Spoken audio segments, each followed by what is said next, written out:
Lynchy, due to personal reasons, you couldn't be behind the bench last Saturday, and Dags, you stepped in for Lynchy. I believe you have a little announcement to make, Lynchy. Yeah, something that we spoke about at the turn of the year back in January. We asked Dags if he would like to take up the position of assistant coach, which he gladly did. Seeing as there was a little bit of a different face behind the bench at the weekend, we thought now was a good time to announce that.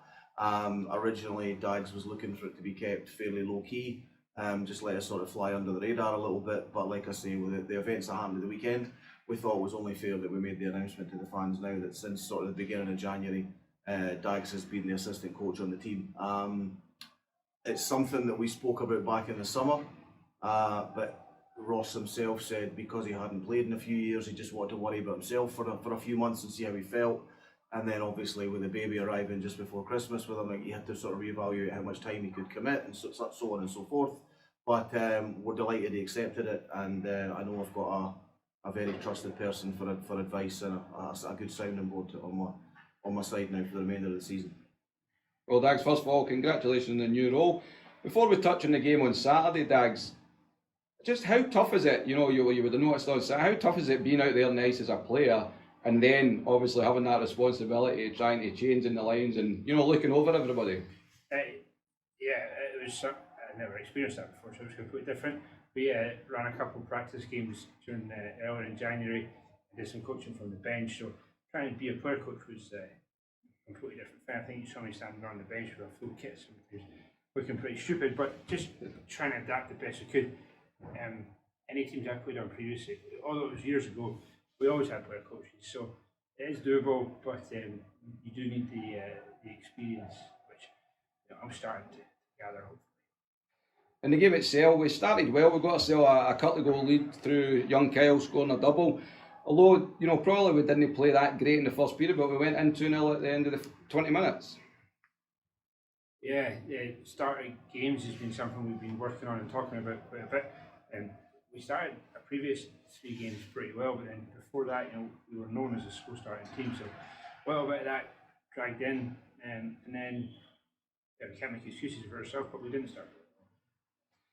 In the second period, it was like the previous week up in Aberdeen. The Lynx, they came out strong, and before we knew it, they were back levels 6 or 7 minutes into the period. Chad then put us back in front, 3-2 advantage going into third. But what do you feel went wrong in the 2 periods? Because it just didn't seem to click, did it?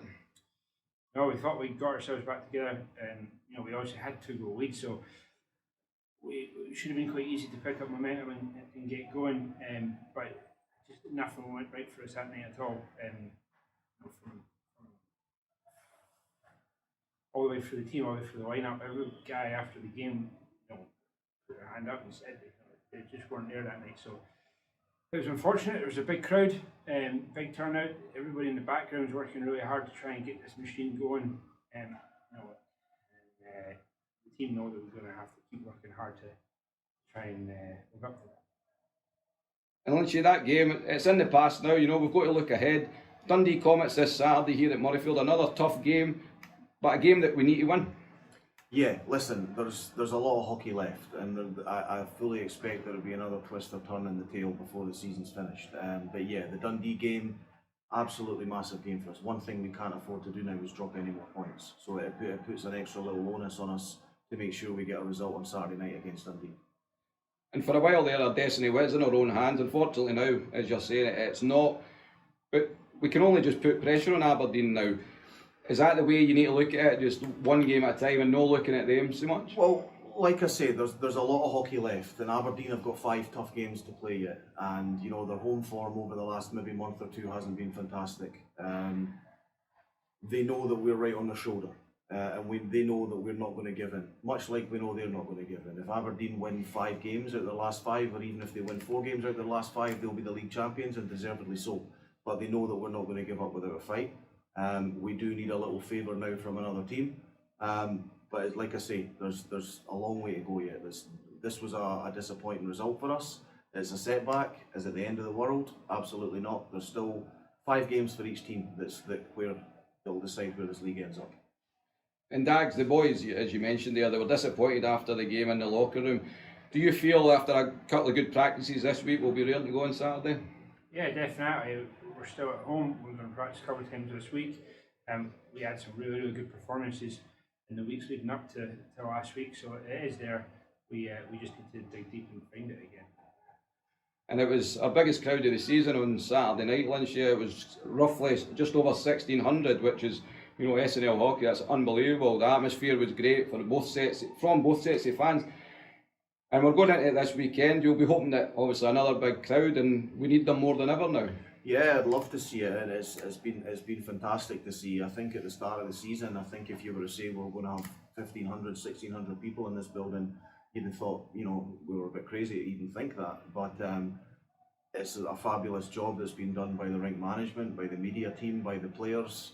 Everybody's playing their part to make this a success. And to think that the Edinburgh Capitals getting regularly over 1,000 people is something that's probably never happened for a long time in the days of the Elite League and the BNL. So long may it continue.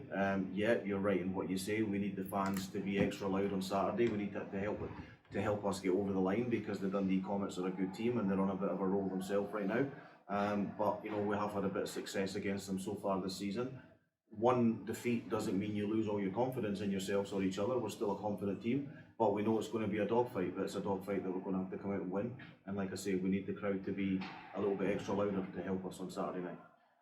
Well, as again, thanks for chatting, guys, and all the best for Saturday. Okay, cheers, Easty. We're joined by Craig Chalmers and Chad Smith. Guys, a disappointing result on Saturday night in a game that we led twice with 20 minutes to play. We're 3-2 up. First of all, Chambo, what do you feel went wrong, especially in that second and third period? I don't think there was mainly just one thing that went wrong. I think you look at the last few games where we've been on a good win streak. Confidence was high.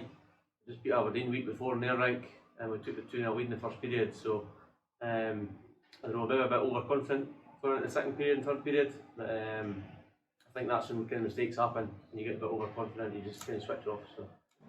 And Chad, I spoke to you after the game, and I felt it was, you said to me as well, it was just one of the nights that just everything didn't fall into place at all, did it? Yeah, I mean, like Chalmers said, we've been playing so well, and I think we kind of got accustomed to everything going our way, and it's just hockey's one of those nights that stuff wasn't falling for us, stuff was falling for them. That's just how it goes sometimes. So Aberdeen, they came out big in the second period. It was like the previous week, if you remember, they came out big in the second period up in Aberdeen. Chambo, you faced 18 shots in that middle period. Do you feel that was a lot of your own doing as well? Maybe, just feeling that the game was won at 2-0? Yeah, I think it probably was. I mean, they're the kind of team that if you give them the chances, they'll keep on top of you and keep working hard. So I think we were making some mistakes on our own end that was kind of causing us to get trapped there, and they capitalised on that.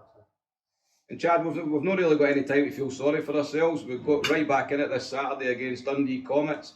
Another tough game, but it's a game that we need to win if we're staying in this title race. Yeah, I mean, we now need to win all of our games left if we want to have a chance of winning the league. And the Comets, they're not going to do us any favours. They're a really good team. They're going to want to come in.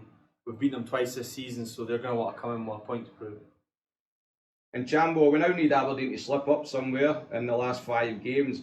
But is it just a matter of us taking each game as it comes and worrying about ourselves and obviously hoping that a bit of luck comes our way? Yeah, definitely. I think as soon as you start thinking about other teams and what they're getting up to, that's when you start taking your mind off your own game. So it's pretty important for us that we just focus on our own games coming up and get a good win streak going for the rest of the season here.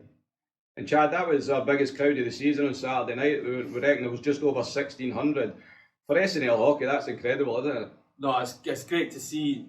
From the start of the season, we've been building quite a fan base, and obviously the fans are enjoying what they're seeing, and it's a great advert for the league as well. There's a few other teams in the league getting better attendances, so it's only going to benefit the league overall. And Chambo, obviously, when you're out on the ice, obviously I know you'll hear the crowd, but how do you try and switch off it and just focus on the game, or does it's a bit of both really. When you've got to concentrate on the puck, a lot of the stuff going around you kind of disappears. Yeah. And then sometimes when that play happens, then you'll kind of notice the noise afterwards once it's been moved away again. And just finally, Chad, do you think we'll get a big response for the guys this Saturday? Aye, I think we've got a great group of guys. I've said it loads of times, and we're not going to sit and feel sorry for ourselves. We're still in it with a chance, so I think the game's ours to be there on Saturday and turn up. That's brilliant. Well, cheers lads, and all the best for the weekend. Cheers.